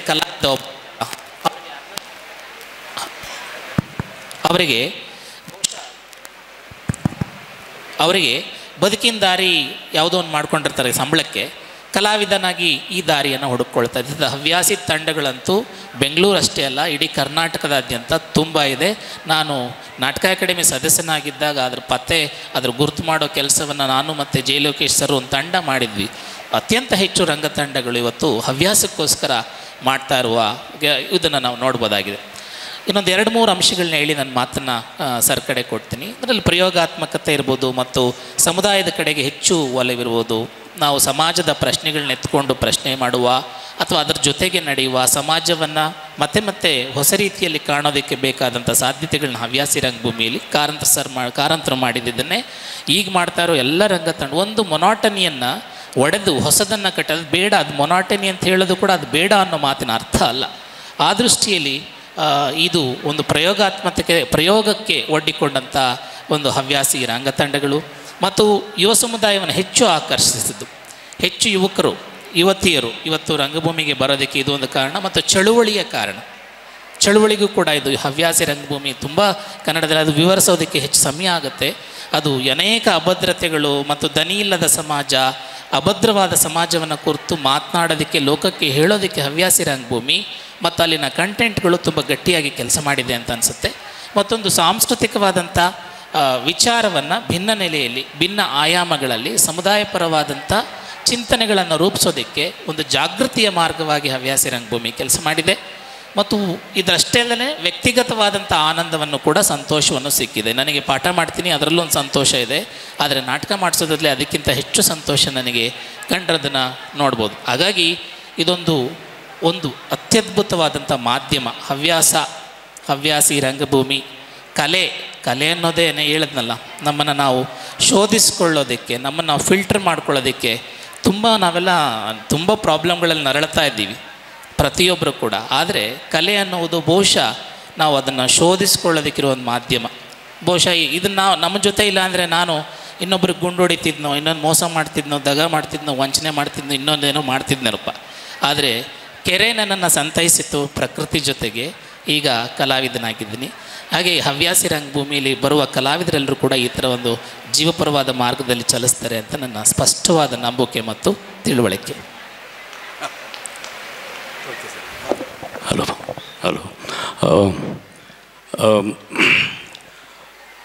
ರಂಗಭೂಮಿಗೆ ಒಂದು ಪ್ರತಿಭಟನೆಯ ಶಕ್ತಿ ಇದೆ. ಯಾಕಂದರೆ ಈ ಮಾತನ್ನು ಯಾಕೆ ಹೇಳ್ತೀನಿ, ಇವರು ಪ್ರಿಸನರ್ ಜೊತೆ ಸರ್, ಕಟ್ಟಿಮನಿ ಸರ್ ಕೆಲಸ ಮಾಡ್ತಾ ಇರೋದ್ರೆ ಅದಕ್ಕೆ ಪೂರಕವಾಗಿದ್ದಂಥ ನಮ್ಮ ಚರಿತ್ರೆಯಲ್ಲಿ ನಡೆದಂಥ ಎರಡು ಮೂರು ಸಣ್ಣ ಘಟನೆಗಳನ್ನು ಹೇಳಿ ನಾನು ಕಟ್ಟಿಮನಿಯವರಿಗೆ ತಮ್ಮ ಎಕ್ಸ್ಪೀರಿಯನ್ಸ್ ಹೇಳೋಕ್ಕೆ ನಾನು ಒಂದು ಪೀಠಿಕೆ ಮಾಡಿ ಕೊಡಬೇಕಂತ ಅನಿಸಿದೆ ನನಗೆ. ರೈತ ಚಳವಳಿ ನಡೆದಿದೆ, ಗೊತ್ತಿದೆ ನಿಮಗೆ, ನಡೆದಿತ್ತು ದಿಲ್ಲಿಯಲ್ಲಿ. ಈ ರೈತ ಚಳವಳಿ ಹಿನ್ನೆಲೆಯಲ್ಲಿ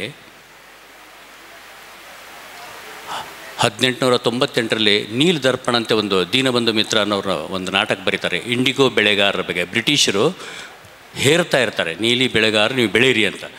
ನೆಲದ ಸತ್ವವನ್ನು ಕಳ್ಕೊತಾ ಇರ್ತದೆ. ಅವರು ಪ್ರತಿಭಟನೆ ಮಾಡಿ ದೀನಬಂಧು ಮಿತ್ರ ಅವ್ರ ನಾಟಕ ಬರೀತಾರೆ, ನೀಲ್ ದರ್ಪಣ ಅಂತ, ಇಂಡಿಗೋ ಬೆಳೆಗಾರನ ಕುರಿತಂತ. ಅದನ್ನು ಆಡ್ತಾರೆ, ಬ್ಯಾನ್ ಆಗುತ್ತೆ. ಆವಾಗಿಂದನೇ ಸೆನ್ಸಾರ್ ಶುರು ಆಗುತ್ತೆ. ಅದನ್ನು ಅನುವಾದ ಮಾಡಿದಂಥ ಒಬ್ಬ ಇಂಗ್ಲೀಷನ್ನು ಅವಾಗ ಮೇಲೆ ಕೇಸ್ ಹಾಕ್ತಾರೆ. ಇದು ಒಂದು ಘಟನೆ. ಇನ್ನೊಂದು ಘಟನೆ, ಅಮಾನತ್ ಕವಿ ಅಂತ ಒಬ್ಬ ಕವಿ 1783 ಅವನ ನಾಟಕ ಬರೀತಾನೆ, ಇಂದ್ರಸಭಾ ಅಂತ ಒಂದು ನಾಟಕ ಬರೀತಾನೆ 1790. ಇದನ್ನು ಕಮಿಷನ್ ಮಾಡಿದವರು ಅವಧದ ವಜೀದ್ ಅಲಿ ಶಾ ನಾವು ಇದನ್ನು ಕಮಿಷನ್ ಮಾಡಿ ಆಡ್ತಾನೆ. ಅವನೇ ಸ್ವತಃ ಆಡ್ತಾನೆ. ಸ್ವತಃ ಅವ ಡ್ಯಾನ್ಸರ್, ಅಂದರೆ ಕಥಕ್ ಡ್ಯಾನ್ಸರ್ ಇರ್ತಾನೆ. ಮತ್ತು ಕೋಠಾದ ಸಂಗೀತವನ್ನು ಇಂದ್ರಸಭಾಲಿ ಹೈಬ್ರಿಡ್ ಮಾಡಿ ಅದನ್ನು ಪಬ್ಲಿಕ್ ಮಾಡ್ತಾನೆ. ಅಂದರೆ ಕಥಕ್ಕು ಮತ್ತು ಈ ಕೋಠಾ ಸಂಗೀತ ಅಂದರೆ ಗಜಲ್, ಮಸ್ರಮಿ, ಠುಮರಿ ಇವೆಲ್ಲ ಕೋಠಾಕ್ಕೆ ಸೀಮಿತ ಆಗಿತ್ತು. ಇದನ್ನು ಹೊರಗೆ ತಂದು ಈಗ ಅದನ್ನು ದೊಡ್ಡ ಮಟ್ಟದ ಒಂದು ಸಂಗೀತವನ್ನು ಮಾಡಿ ಕಥಕ್ಕವನ್ನು ದೊಡ್ಡ ಮಟ್ಟದ ಸಂಗೀತ ಮಾಡಿದಂಥ ವಜೀದ್ ಅಲಿ ಶಾನ್ನ ಬ್ರಿಟಿಷರು ಪದಚ್ಯುತಗೊಳಿಸಿ ಅವನ ಲಖನೌಗೆ ಅರೆಸ್ಟ್ ಮಾಡ್ತಾರೆ. ಆವಾಗ ಅವ ಒಂದು ಹಾಡು ಬರೀತಾರೆ, ಬಾಬುಲ್ ಮೋರಾ ನೇ ಹರ್ ಜಾಯವ್, ಭೈರವಿ ರಾಗದಲ್ಲಿ. ಇದನ್ನು ಎಲ್ಲ ಸಂಗೀತಗಾರರು ಹಾಡ್ತಾರೆ. ಇವತ್ತಿನ ಗಂಗೂಬಾಯಿ ಹಾನಗಲ್ಲು ಹಾಡಿದ್ದಾರೆ, ಮಲ್ಲಿಕಾರ್ಜುನ್ ಮನ್ಸೂರ್ ಹಾಡಿದ್ದಾರೆ, ಮತ್ತು ನಮ್ಮ ಇವರು ಕೂಡ ಹಾಡಿದ್ದಾರೆ, ಭೀಮಸೇನ್ ಜೋಶಿನೇ ಹಾಡಿದ್ದಾರೆ. ಅಂದರೆ ಒಂದು ರಂಗಭೂಮಿ ಪ್ರತಿಭಟನೆ ಹೇಗಾಗ್ತದೆ ಅಂತ. ಇನ್ನೊಂದು ಹೇಳಿ ನಾನು ಕಟ್ಟಿಮನೆಗೆ ಬರ್ತೀನಿ. ಉತ್ತರ ಕರ್ನಾಟಕದಲ್ಲಿ ನರಗುಂದ ಬಂಡಾಯ ಅಂತ ನಾಟಕ ಆಡ್ತಾಯಿದ್ರು. ಅಚ್ಯುತರಾವ್ ಹುಲ್ಗೋಳು ಬರೆದಂಥ ನಾಟಕ. ಅದನ್ನು ವಿಶ್ವರಂಜನಿ ಕಂಪ್ನಿ, ಯರಾಶಿ ದೊಡ್ಡಮರಮಪ್ಪ ಅಂತ ದೊಡ್ಡ ಕಂಪ್ನಿ ಮಾಲಕರು ಅವರು ಆಡ್ತಾಯಿದ್ರು. ಇದನ್ನು ನೀವು ಆಡಿಕೊಡೋದು ನೀವು ಅಂತೆ ಬ್ರಿಟಿಷರು ಅದಕ್ಕೆ ತೆಗಿತಾರೆ. ತೆಗೆದ ಮೇಲೆ ಅದನ್ನು ಅವರು ಆಡ್ತಾರೆ, ಹೆಸರು ಚೇಂಜ್ ಮಾಡಿ ಆಡ್ತಾರೆ. ಸರ್ ಮಾಲ್ಕಮ್ ವಿಜಯ ಅಂತ ಆಡ್ತಾರೆ ಅದನ್ನು. ಅಂದ್ರೆ ಕಡೆಗೆ ಮಾಲ್ಕಮ್ಮನವನು ವಿಜಯ ಆಗ್ತದೆ, ಯಾಕಂದ್ರೆ ನನಗೊಂದು ಬಾಬಾ ಸಾಹೇಬ್ ಇದನ್ನು ಮಾಡವ ಅವನೇ. ಸೊ ಈ ರೀತಿ ಅಂದರೆ ಒಳನುಸುಳಿನ ಮಾಡಿ ರಂಗಭೂಮಿಗೆ ಪ್ರತಿಭಟನೆ ಉಳಿಸೋತಾರೆ. ಲಂಕಾದಹನ ಆಗಲಿ ಅಥವಾ ಕೀಚಕವಧೆ ಆಗಲಿ, ಈ ಥರದ ಒಂಥರ ಅದಕ್ಕೆ ಒಂದು ಪ್ರತಿಭಟನೆ ಒಂದು ಶಕ್ತಿ ಇದೆ. ಯಾಕಂದರೆ ಅಲ್ಲಿ man is A centre, actor is A centre ಅಲ್ಲ. ಆ ನಟನೆಯನ್ನು ಭಾಳ ಅನುಸಂಧಾನ ಮಾಡಿದಂಥ ನಮ್ಮ ಕಟ್ಟಿಮನೆಯವರು ತಮ್ಮ ಪ್ರಿಸನರ್ಸ್ ಜೊತೆಗೆ ಭಾಳ ಸುದೀರ್ಘವಾದಂಥ ಕೆಲಸ ಮಾಡಿದರೆ. ತಮ್ಮ ಅನುಭವನ ಹಂಚಿಕೋಬೇಕು. ಏನಿಲ್ಲ, ರಂಗಭೂಮಿ ಸಾಧ್ಯತೆ, ರಂಗಭೂಮಿ ಎಂಥವರನ್ನು ಬದಲಾಯಿಸಬಹುದು ಅನ್ನೋದಕ್ಕೆ ಒಂದು ಉದಾಹರಣೆ. ಅದರ ಮುಖಾಂತರ ನಾನು ಕಲಿತದ್ದು ನಟನೆ ಬದುಕುವ ಪದ್ಧತಿಯನ್ನು ಕಲಿಸುತ್ತದೆ. ಒಳ್ಳೆಯ ನಟ ಒಳ್ಳೆ ಮನುಷ್ಯನಾಗಿದ್ದಾಗ ಮಾತ್ರ ಒಳ್ಳೆ ನಟ ಆಗಲಿಕ್ಕೆ ಸಾಧ್ಯ. ಇದು ನಮ್ಮ ಗುರುಗಳು ಬಿ ವಿ ಕಾರಂತರೇ ಹೇಳಿದ್ದು. ನೀನು ಒಳ್ಳೆ ನಟ ಆದರೆ ಒಳ್ಳೆ ಮನುಷ್ಯನಲ್ಲ ಅಂತ ಹೇಳಿದರು. ಆ ಹಿನ್ನೆಲೆಯಲ್ಲಿ ಒಂದು ಸುಮಾರು ಈಗ 25 ವರ್ಷಗಳಿಂದ ಕಾರಾಗೃಹದಲ್ಲಿರುವಂಥ ಖೈದಿಗಳಿಗೆ ನಾವು ನಾಟಕ ಮಾಡಿಸೋದಕ್ಕೆ ಶುರು ಮಾಡಿದೆ. ಅದು ಸಹಿತ ಕಾರಂತರ ಪ್ರೇರಣೆಯಿಂದಲೇ. ನಮ್ಮ ಗುರುಗಳು ಭಾರತ್ ಭವನದಲ್ಲಿದ್ದಾಗ, ಭೋಪಾಲಲ್ಲಿದ್ದಾಗ ಯಾವುದೋ ಒಂದು ಕಾರಣಕ್ಕೆ 1-2 ತಿಂಗಳು ಜೈಲಿಗೆ ಹೋಗುವ ಪ್ರಸಂಗ ಬಂತು. ಅಲ್ಲಿ ಹೋದಾಗ ಕೇಳ್ತಾರೆ, ನೀವೇನು ಕೆಲಸ ಮಾಡ್ತೀರಿ ಅಂತ. ನನಗೊಂದು ಹಾರ್ಮೋನಿಯಂ ಕೊಡಿ, ಉಳಿದವರಿಗೆಲ್ಲ ನಾಟಕ ಕಲಿಸ್ತೀನಿ ಅಂತ ಹೇಳಿದ್ರಂತೆ. ಈ ಆಲೋಚನೆ ನನ್ನನ್ನು ಕೆರಳಿಸ್ತು. ಅದು ಹೇಗೆ ಕೆರಳಿಸ್ತು ಅಂತಂದರೆ, ನಾವುಗಳು ಅಂದರೆ ರಂಗಾಯಣದ ವಿದ್ಯಾರ್ಥಿಗಳಾಗಿದ್ದಾಗ ವಾರಕ್ಕೆ 1 ದಿನ ಅಬ್ಸರ್ವೇಷನ್ ಕ್ಲಾಸ್ ಅಂತ ಇರ್ತಿತ್ತು. ಮೇಷ್ಟ್ರು ಹೇಳ್ತಾ ಇದ್ರು, ಬರೆದ ಸಾಲುಗಳಲ್ಲಿ ನಟನೆ ಹುಟ್ಟೋದಿಲ್ಲ, ಅದು ಹೊರಗಡೆ ಸಮಾಜದಲ್ಲಿದೆ, ಸಮಾಜವನ್ನು ನೀವು ನೋಡಬೇಕು ಅಂಥೇಳಿ ನಮ್ಮನ್ನು ವಾರಕ್ಕೊಂದು ಸರ್ತಿ ಕರ್ಕೊಂಡು ಹೋಗ್ತಾಯಿದ್ರು. ರೈಲ್ವೆ ಸ್ಟೇಷನ್ನು, ಬಸ್ ಸ್ಟ್ಯಾಂಡು, ಅಗ್ರಹಾರ, ಗಲ್ಲಿ, ಹಳ್ಳಿ, ಸಂತೆ ಅಲ್ಲೆಲ್ಲ ಹೋಗಿ ನೀವು ಕಳೆದು ಹೋಗಿ ಅಂತ ಹೇಳೋರು. ಅಂದರೆ ಜನರನ್ನು ನೋಡ್ತಾ ಹೋಗಬೇಕು ಅಂತ. ಈ ರೀತಿ ನೋಡುವ ಸಂದರ್ಭದಲ್ಲಿ ಬಳ್ಳಾರಿಗೆ ಹೋದಾಗ ಬಳ್ಳಾರಿ ಜೈಲನ್ನು ನೋಡಬೇಕು ಅಂಥೇಳಿ ನಾವು ರಂಗಾಯಣದ ಅಷ್ಟೂ ಕಲಾವಿದರು ಒಳಗಡೆ ಹೋದ್ವಿ. ಹೋದಾಗ ಯಾವುದೋ ಪತ್ರಿಕೆಯ ಸಾಲುಗಳು, ಕಾರಾಗೃಹಗಳು ಪರಿವರ್ತನೆ ಆಶ್ರಮಗಳಾಗಬೇಕು ಅನ್ನುವಂಥ ಸಾಲು, ಕಡೆಗೆ ನಮ್ಮ ಮೇಷ ಈ ಒಂದು ಅನುಭವ, ಅಲ್ಲಿ ನನಗೆ ಒಂದು ಆಲೋಚನೆ ಹೊಳಿತು. ಯಾಕೆ ಇಲ್ಲಿ ಥ್ರೂ ಥಿಯೇಟರ್ ಇವರನ್ನು ಒಂದು ರಿಫಾರ್ಮ್ ಮಾಡುವಂಥ ಯೋಚನೆ ಮಾಡಬಾರ್ದು ಅನ್ನುವಂಥ ಆಲೋಚನೆ 1997ರಲ್ಲಿ ಶುರುವಾಯಿತು. ಆಗ ಒಂದು ನಾಟಕ ಆಗಿತ್ತು. ನಮ್ಮ ಸರ್ರು ಶ್ರೀನಿವಾಸ ಪ್ರಭು ಸರ್ರು ಬೆಂಗಳೂರಿನ ದೂರದರ್ಶನದ ಯೂನಿಟ್ಟನ್ನೇ ಅಲ್ಲಿಗೆ ಬಳ್ಳಾರಿ ಜೈಲಿಗೆ ತಗೊಂಡು ಬಂದ್ಬಿಟ್ಟು ನಾವು ಮಾಡಿದ ಆ ಒಂದು ನಾಟಕವನ್ನು ಅಲ್ಲಿ ಪ್ರಸಾರ ಮಾಡಿದರು. ಈಗೇನೇ ಒಂದು ಪ್ರಸಂಗ ಹೇಳ್ತೇನೆ ಅಷ್ಟೇ. ಎಂಥವರನ್ನು ಬದಲಾಯಿಸುವ ಶಕ್ತಿ ರಂಗಭೂಮಿಗಿದೆ ಅನ್ನೋದಕ್ಕೆ ಒಂದು ಉದಾಹರಣೆ. ಮಸ್ತಕಾಭಿಷೇಕದ ಸಂದರ್ಭ ಬೆಳಗೊಳದಲ್ಲಿ 2006ನೇ ಸಂದರ್ಭ, 6ನೇ ಇಸ್ವಿ, ಶ್ರವಣ ಬೆಳಗೊಳದಲ್ಲಿ ಮಸ್ತಕಾಭಿಷೇಕ. ಅಲ್ಲಿ ಒಂದು ನಮ್ಮ ಮೈಸೂರು ಜೈಲಿನ ಒಂದು ನಾಟಕ, ಬಯಲಲ್ಲಿ ನಾಟಕ. ಮಸ್ತಕಾಭಿಷೇಕ ಅಂತಂತಂದರೆ ಗೊತ್ತಲ್ಲ, ತುಂಬ ರಶ್ಶು ಜನ. ನಮ್ಮ ನಟನೆ ಮಾಡಲಿಕ್ಕೆ ಬಂದಂಥ ಖೈದಿಗಳು ಒಂದು ರಿಕ್ವೆಸ್ಟ್ ಮಾಡಿದ್ರು. ಅವರು ಜೈಲಿಂದ ಹೊರಟು ಇಲ್ಲಿಗೆ ಬರುವಾಗ ಯಾವಾಗಲೂ ದಾರಿಯಲ್ಲಿ ಏನಾರು ದೇವಸ್ಥಾನ ಕಂಡ್ರೆ ಸಾಕು, ಸ್ವಾಮಿ ಸ್ವಾಮಿ ಸ್ವಾಮಿ ನಿಲ್ಲಿಸಿ ದೇವಸ್ಥಾನಕ್ಕೆ ಹೋಗಿ ಬರ್ತೇವೆ ಅಂತ ಹೇಳ್ತಿರ್ತಾರೆ. ಆದರೆ ಅಲ್ಲಿ ಬರೀ ಖೈದಿಗಳಷ್ಟೇ ಬಂದಿರೋದಿಲ್ಲ, ಅವರನ್ನು ಕಾಯಲಿಕ್ಕೆ ಪೊಲೀಸರು ಬರ್ತಿದ್ರು. ಅವರು ನಾಟಕ ಆಡ್ತಾರಂದರೆ ಪೊಲೀಸರು ಬರ್ತಾರೆ, ಒಬ್ಬನಿಗೆ ಇಬ್ಬಿಬ್ಬರಾಗಿರ್ತಾರೆ. ಅಂತ ಬಂದ ಸಂದರ್ಭದಲ್ಲಿ ಅಲ್ಲಿ ಬೆಳಗೊಳದಲ್ಲಿ ಏನಾದರೂ ಮಾಡಿ ಸ್ವಾಮಿ ನಮಗೆ ಗೊಮ್ಮಟನನ್ನು ತೋರಿಸಿ ಅಂತಿದ್ದಾರೆ, ಮೇಲೂ ಹೋಗಿ ಬರಬೇಕು ಅಂತ. ಇದು ಎಂಥ ಸಂದರ್ಭ ಆಗಿತ್ತು ಅಂತಂದರೆ, ಅಲ್ಲಪ್ಪ ಪರ್ಮಿಷನ್ ಕೊಡೋದಿಲ್ಲ ಅಂತಂದ್ರೆ, ಇಲ್ಲ ನಮ್ಮನ್ನು ನಂಬಿ ಅಂಥೇಳಿ ಪಾದ ಮುಟ್ಟಿ ಗೋಗರೆದ್ರು. ಕಡೆಗೆ ಕಾರಾಗೃಹದ ಐಜಿಗೆ ನಾವು ಫೋನ್ ಮಾಡಿದೆ. ಜೊತೆಗೆ ನೀವಿದ್ದೀರಲ್ವಾ ಅಂದರು. ಇದ್ದೇನೆ ಅಂದರು. ನೀವಿದ್ದರೆ ಪರವಾಗಿಲ್ಲ, ಹೋಗಿ ಬನ್ನಿ ಅಂದರು. ಅಂದ್ರೆ ಹೇಳಿದರು, ಅಂದರೆ ಯಾರಾದರೂ ತಪ್ಪಿಸ್ಕೊಂಡ್ರೆ ನೀವಿರ್ತೀರಲ್ವೇನ್ರಿ ಅಂತ. ಜೈಲಲ್ಲಿ ನೀವಿರ್ತೀರಲ್ವಾ ಅಂದರು. ಇಲ್ಲ ಯಾರೂ ತಪ್ಪಿಸ್ಕೊಳ್ಳಲ್ಲ ಅಂದೆ. ಹೇಗೆ ಅಂತಂದರೆ, ಜೈಲಿನಿಂದ ಕೋರ್ಟಿಗೆ ಕರ್ಕೊಂಡು ಹೋಗುವಾಗ ಕೋಳ ಹಾಕ್ಕೊಂಡು ಹೋಗ್ತಾರೆ, ಕೋಳ ಹಾಕಿ ಕರ್ಕೊಂಡು ಬರ್ತಾರೆ. ಆದರೆ ನಾನು ಕೆಂಪಯ್ಯನವರ ಹತ್ರ ಹಠ ಮಾಡಿ, ನೀವು ರಂಗಮಂದಿರಕ್ಕೆ ಕರ್ಕೊಂಡು ಹೋಗುವಾಗ ಅವರಿಗೆ ಕೋಳ ಹಾಕಿದರೆ ಅಲ್ಲಿ ನಟ ಉಳಿಯೋದಿಲ್ಲ, ನಟನ ಆಗೋದಿಲ್ಲ, ಅವನು ಮತ್ತೆ ಕೈದಿಯಾಗೆ ಉಳಿತಾನೆ, ದಯವಿಟ್ಟು ಕೋಳ ಹಾಕಬೇಡಿ ಎಂದದಕ್ಕೆ ನಿಮ್ಮದಲ್ಲೇ ತಲೆ ಬಿಸಿ ತಂದ್ರಲ್ಲ ಅಂತ ಹೇಳಿಬಿಟ್ಟು ಕೆಂಪಯ್ಯನವರು ಹಣೆ ಬಡ್ಕೊಂಡು ಕಡೆಗೆ ಅವರು ಪರ್ಮಿಷನ್ ಕೊಟ್ಟರು. ವಿತೌಟ್ ಬೇಡಿ ಅವರನ್ನು ರಂಗಮಂದಿರಕ್ಕೆ ಕರ್ಕೊಂಡು ಬರ್ತಾಯಿದ್ವಿ. ಅದೇ ರೀತಿ ಬೆಳಗೊಳಕ್ಕೂ ಅದೇ ರೀತಿ ಬಂದಿದ್ದಾರೆ. ಕೇವಲ ಬರೀ ಯೂನಿಫಾರ್ಮ್ ಮಾತ್ರ ಅವರಲ್ಲಿ ಇದ್ದಿದ್ದು. ಸರಿ, ಅವರನ್ನು ಕರ್ಕೊಂಡು ಬೆಟ್ಟ ಹತ್ತುತ್ತಾ ಇದ್ದೀವಿ. ಹೇಗಿತ್ತು ಅಂತಂದರೆ, ಮಸ್ತಕಾಭಿಷೇಕ ಅಂತಂದರೆ ಒಬ್ಬರು ಮೆಟ್ಲಿಟ್ಟ ಮೇಲೇ ಇನ್ನೊಬ್ಬರು ಕಾಲಿಡಬೇಕು, ಹಾಗಿದೆ. ನೋಡ್ತೇನೆ ನಮ್ಮವರೆಲ್ಲ ಆಗಲೇ ತುದಿಗೆ ಹೋಗಿದ್ದಾರೆ, ಅಲ್ಲಿ ಪಕ್ಕಕ್ಕೆ ಪೊಲೀಸರಿಗೂ ಹತ್ತುತ್ತಾ ಇದ್ದಾರೆ.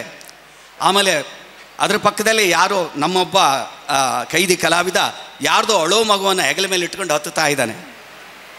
ಅವನಿಗೆ ಖುಷಿ. ನಾನು ಅಂದ್ಕೊಂಡೆ, ಸರ್ಕಾರಕ್ಕೆ ಬೇಕಾಗೋದು ಒಂದು ನೆವ. ಯಾರಾದರೂ ತಪ್ಪಿಸ್ಕೊಂಡ್ರೆ ಈ ನನ್ನ ಯೋಜನೆ ಇಲ್ಲಿಗೆ ನಿಂತು ಹೋಗ್ತದೆ ಅಂತ. ಹತ್ತಿದ್ರು. ಸುಮಾರು 1 ಗಂಟೆ ನಂತರ ಬೆಟ್ಟದ ಪಾದದ ಬುಡಕ್ಕೆ ಬಂದುಬಿಟ್ಟು ಚಪ್ಪಾಳೆ ತಟ್ಟಿದ್ರು, ತಮ್ಮವ್ರನ್ನೆಲ್ಲ ಕರೆಯೋದಕ್ಕೆ. ಇಲ್ಲಿ ಬಾ ಅಂತೇಳಿ ಚಪ್ಪಾಳೆ ತಟ್ಟಿ ಚೀಟಿ ಹೊಡೆದು ಎಲ್ಲರನ್ನೂ ಸಾಲಕ್ಕೆ ನಿಲ್ಲಿಸಿ, ಬನ್ನಿ ಸ್ವಾಮಿ ತಗೊಳ್ಳಿ ಲೆಕ್ಕ, ತಲೆ ಎಣಿಸ್ಕೊಳ್ಳಿ ಅಂತಂದರು.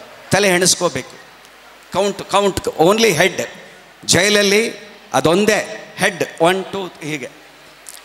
ಆಮೇಲೆ ಯಾರೊಬ್ಬರು ಪತ್ರಕರ್ತರು ಕೇಳ್ತಾರೆ, ಎಂಥ ಅವಕಾಶ ಇತ್ತಲ್ಲ ನಿಮಗೆ, ಕೈಗೆ ಬೇಡಿ ಇಲ್ಲ, ಬೆಟ್ಟ ಹತ್ತಿದ್ರಿ, ಬೆಟ್ಟದ ಯಾವುದಾದ್ರೂ ಭಾಗದಿಂದ ಇಳಿದು ಹೋಗ್ಬಿಡ್ಬೋದಿತ್ತಲ್ಲ ನೀವು ಅಂದಾಗ ಅವನು ಹೇಳ್ತಾನೆ, ಎಂಥ ಪ್ರಶ್ನೆ ಕೇಳ್ತೀರಿ ಸ್ವಾಮಿ, ಇವತ್ತು ನಾನು ತಪ್ಪಿಸ್ಕೊಂಡಿದ್ದಿದ್ರೆ ರಾತ್ರಿ ನನ್ನ ಪಾತ್ರ ಯಾರು ಮಾಡ್ತಾರೆ ಅಂತ. ಅದೇ ರಂಗಭೂಮಿಗಿರುವ ಶಕ್ತಿ, ಅದು ಮತ್ತೇನೂ ಅಲ್ಲ. ಹಾಗಾಗಿ ಅಲ್ಲಿ ಮಾನಸಿಕ ಅಸ್ವಸ್ಥರು ಸ್ವಸ್ಥರಾದರು, ಬಿಡುಗಡೆ ಆದವರು ಇವತ್ತು ಒಳ್ಳೆ ಬದುಕನ್ನು ಕಟ್ಕೊಂಡಿದ್ದಾರೆ. ನಾಳೆ 12ನೇ ತಾರೀಕು ಬೆಂಗಳೂರಲ್ಲಿ ಬಿಡುಗಡೆ ಆದವ್ರದ್ದು ಒಂದು ಸಮಾವೇಶ ಆಗ್ತಾ ಇದೆ. ಅಂದರೆ ಥ್ರೂ ರಂಗಭೂಮಿ ಮುಖಾಂತರ ಬಂದವರನ್ನು ಸೇರಿಸೋದಕ್ಕೆ ಸಾಕಷ್ಟಿದೆ. ಇಂಥ ಒಂದು ಹಾಸನದಲ್ಲಿ ಸಾಹಿತ್ಯ ಪರಿಷತ್ನವರು ನಮ್ಮ ಅಕ್ಷತಾ ಮರಿಯನ್ನು, ಹಿರೇ ವೃತ್ತಿರಂಗಭೂಮಿಯ ವಂಶದ ಕುಡಿಯನ್ನು ಮತ್ತು ಬೇಲೂರು ಸರ್ನ ಎಲ್ಲರನ್ನೂ ಒಟ್ಟಿಗೆ ಸೇರಿಸಿದ್ದಕ್ಕೆ ಎಲ್ರಿಗೂ ಆಯೋಜಕರಿಗೆ ತುಂಬ ಧನ್ಯವಾದಗಳು.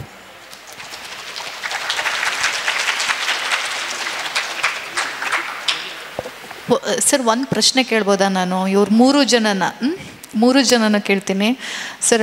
ಕಾರಾಗೃಹಕ್ಕೇನೋ ನಿಜವಾಗ್ಲೂ ಅವ್ರನ್ನ ತಯಾರು ಮಾಡಬೇಕು ಅಂತ ನಾಟಕದ ಮುಖಾಂತರ ಮಾಡ್ಬೋದು ಅಂತ ಹೋದರೆ, ಈಗ ನಿಜವಾಗ್ಲೂ ಜೈಲ್ಗಲ್ಲ ಸರ್, ಸಮಾಜಕ್ಕೆ ಅವಶ್ಯಕತೆ ಇದೆ. ನಾವು ಸಮಾಜನ ತಿದ್ದಬೇಕಾಗಿದೆ. ಇತ್ತೀಚಿನ ದಿನಗಳಂತೂ ತುಂಬಾ ನೆಗೆಟಿವ್ ಪಬ್ಲಿಸಿಟಿನೇ ಪಾಸಿಟಿವ್ ಅನ್ನೋ ರೀತಿಯಲ್ಲಿ ಬೆಳೀತಿದ್ದಾರೆ. ಯಾವ ರೀತಿ ಅಂದರೆ, ಮೊದಲೆಲ್ಲ ಸಿನಿಮಾದಲ್ಲಿ ಅವಕಾಶಗಳಿದ್ರೆ ರಂಗಭೂಮಿಯವರಿಗೆ ಮೊದಲ ಆದ್ಯತೆ ಅಂದಿತ್ತು. ಈಗ ಶೋ ರೀಲ್ಸ್ ಕಳಿಸಿ ಅನ್ನೋ ಲೆವೆಲಿಗೆ ಬಂದ್ಬಿಟ್ಟಿದ್ದೀವಿ.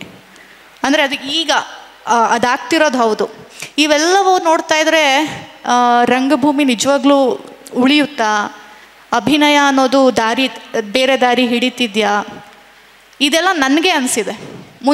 ಮುಂದೆ ಇದೆಲ್ಲ ತುಂಬ ಕಷ್ಟ ಇದೆ ಅಂತ ಮಂಡ್ಯ ರಮೇಶ್ ಸರ್ ಕೂಡ ಇದ್ದಾರೆ.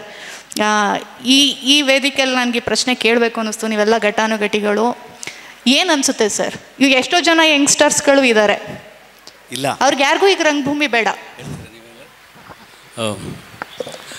ರಂಗಭೂಮಿ ಅಭಿನಯಕ್ಕೆ ಒಂದು ಸಬ್ಲೈಮ್ ಎಕ್ಸ್ಪೀರಿಯನ್ಸ್ ಇದೆ, ಆಧ್ಯಾತ್ಮಿಕ ಒಂದು ಎತ್ತರ ಇದ್ದೇ ಇದೆ.